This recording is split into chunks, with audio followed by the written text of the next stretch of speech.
Chapter 13. Ticket to Ride. Carlos had never thought of himself as much of a dancer, but during the celebration after Maleficent's defeat, when all of Auradon had danced on the school steps, he'd enjoyed shaking a leg with the group. Who knew he had it in him? And he was enjoying dancing with Jane, who looked pretty with her hair back to its original color and neat style instead of the long glossy mane Mouse Spell had created. Carlos thought Jane's normal hair suited her better. Some people didn't really need makeovers, just more confidence. He was spinning her around when Jay tapped on his shoulder. I'm headed out, Jay said. I'm not feeling too well. What about you? Carlos was about to say he felt fine when he remembered the plan. Right, I'm not feeling well either. Sorry, Jane. He clutched his middle and pretended to double up in pain. Oh, she said. Are you okay? I'm fine. I think I just have to lie down now, he said. Thanks for the dance. No, thank you, said Jane, a little wistfully. Carlos walked out of the ballroom with Jay, who also made a show of looking ill. When they were outside the building, they straightened up and broke into a run toward the parking lot. They could still hear the music wafting from the dance as they made their way noiselessly across the campus. They stopped uneasily when the ground rolled beneath them with a little tremor, but it faded away and they kept going.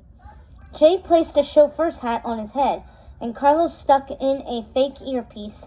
Since they were both already wearing black suits, Evie decided that was all they needed to complete the disguise as driver and bodyguard to the royal princesses. Now all they could hope for was that no one who saw them would know that Audrey and Lonnie were still at the dance. They found the limousine, which had Auradon flags on each side of the hood. Jay removed the keys from his pocket and unlocked the car doors. He got in on the driver's side and Carlos climbed into the passenger seat. Bridge remote? Asked Jay. Check, said Carlos. Found it in the glove compartment. There was a rustle of skirts from behind them, and the girls appeared out of the darkness. Mal had spelled their hair so that from far away, she and Evie really looked like Audrey and Lonnie. Actually, the disguise was so good that Carlos almost had a little panic attack thinking the real princesses were headed their way. Mal opened the back door and they climbed in. Hurry, she said. We need to get there before midnight. Your chariot awaits, my ladies, joked Jay, who revved up the engine. Jay, where did you learn to drive? Evie asked, peeking out from the partition that separated the front of the car from the back. Street rats, Jay cursed, hitting the steering wheel in frustration. I was hoping you'd forget that I don't technically know how. Oh, for first sake, said Carlos. Switch places. Carlos, you know how to drive? Asked Mal, impressed. How? I taught myself, Carlos said.